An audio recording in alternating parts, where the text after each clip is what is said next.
मुक्तिनाथ नेपाल में। मुक्तिनाथ इतना अद्भुत स्थान है और अभी तक लोग बाग वहां ज्यादा पहुंचे नहीं हैं। हमें भी ज्यादा नहीं पता है वहां के बारे में, बस कुछ ग्रंथों में उसके बारे में पढ़ा है, वो कथा वहीं सुनाएंगे। वहां दामोदर कुंड है। मुक्तिनाथ से थोड़ा चढ़ाई करके और ऊपर पैदल जाना पड़ता है, वहां दामोदर कुंड है। दामोदर कुंड में व्यक्ति तुलसी जी हाथ में लेकर के जैसे ही पधराएगा तो उसके मन के शालिग्राम जी अपने आप आकर के तुलसी से स्पर्श हो जाते हैं। और ऐसे शालिग्राम जी को सेवा में लाने की पुरानी परिपाटी रही है। आप तुलसी दल पधराइए और नीचे से अपने आप शालिग्राम आएंगे और तुलसी जी से आकर के स्पर्श हो जाएंगे।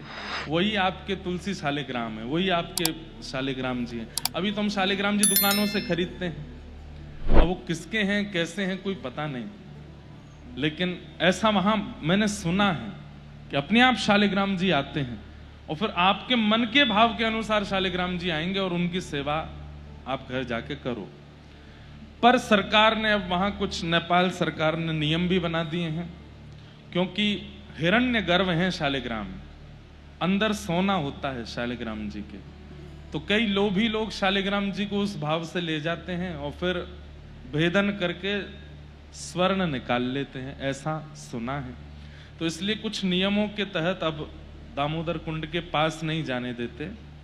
पर दामोदर कुंड से गंडकी नदी बहती है और उस गंडकी नदी में आप किसी भी किनारे चले जाओ, थोड़ा ढूंढेंगे तो आपको शालिग्राम जी मिल ही जाएंगे।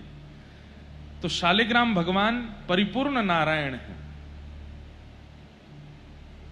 मूर्ति पूजा, ठाकुर जी की सेवा और उनके विग्रह की सेवा, ये तो द्वापर में और द्वापर के अंत के बाद कलयुग में प्रारंभ हुई। पर प्राचीन काल में ठाकुर जी की शालिग्राम रूप की सेवा का ही विधान सब जगह रहा। पर लोगों का ऐसा भाव नहीं बन पाता है, क्योंकि आंख नाक कुछ ऐसा दिखता नहीं, तो इसलिए फिर ठाकुर जी के विग्रह की सेवा प्रारंभ हो गई। लेकिन विग्रह में प्राण प्रतिष्ठा करनी पड़ती है और वो भी कुछ ऐसा नियम है कि इससे बड़े अगर विग्रह हो तो उनकी प्राण प्रतिष्ठा अनिवार्य होती है। लेकिन शालिग्राम भगवान की प्राण प्रतिष्ठा की अनिवार्यता नहीं होती, वो साक्षात नारायण ही हैं, साक्षात ठाकुर जी हैं। तो उनकी प्राकट्य स्थली एकमात्र मुक्तिनाथ धाम है, वहीं दामोदर कुंड से प्रकट होते हैं। अधिक मास है, अधिक मास में एक क्रिया अधिक हो जाती है, 1000 गुना ज्यादा, लाख गुना ज्यादा अधिक हो जाती है।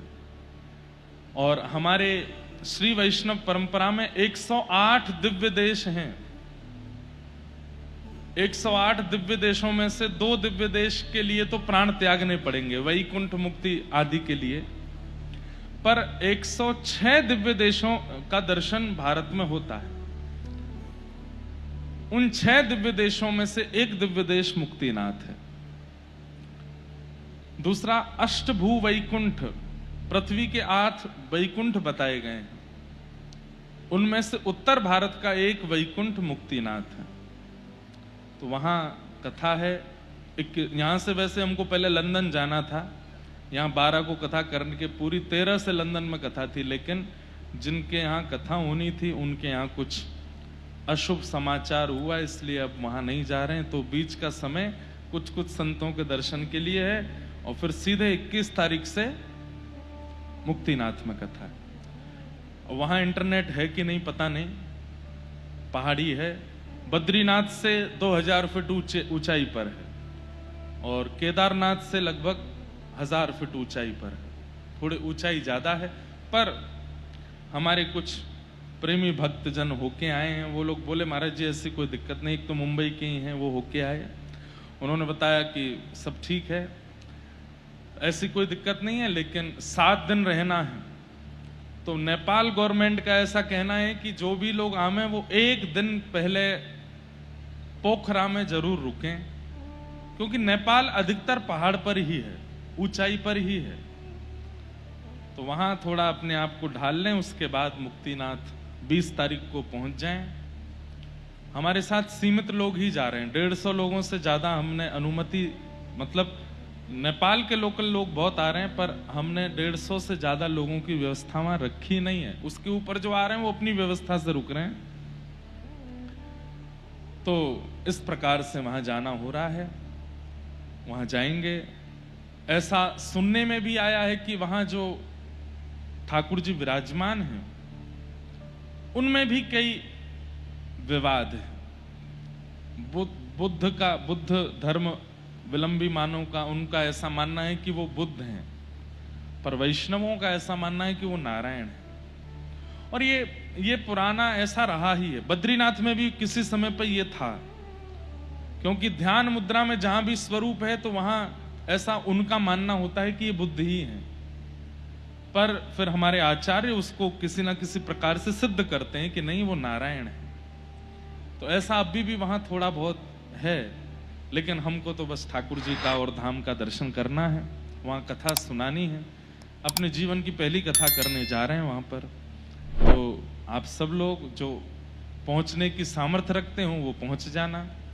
2 रास्ते हैं, बंबई से काठमांडू, काठमांडू से बाय रोड पोखरा जाओगे तो करीब 10 घंटे लगेंगे, पर काठमांडू से एक हवाई जहाज और जाता है छोटा, पोखरा।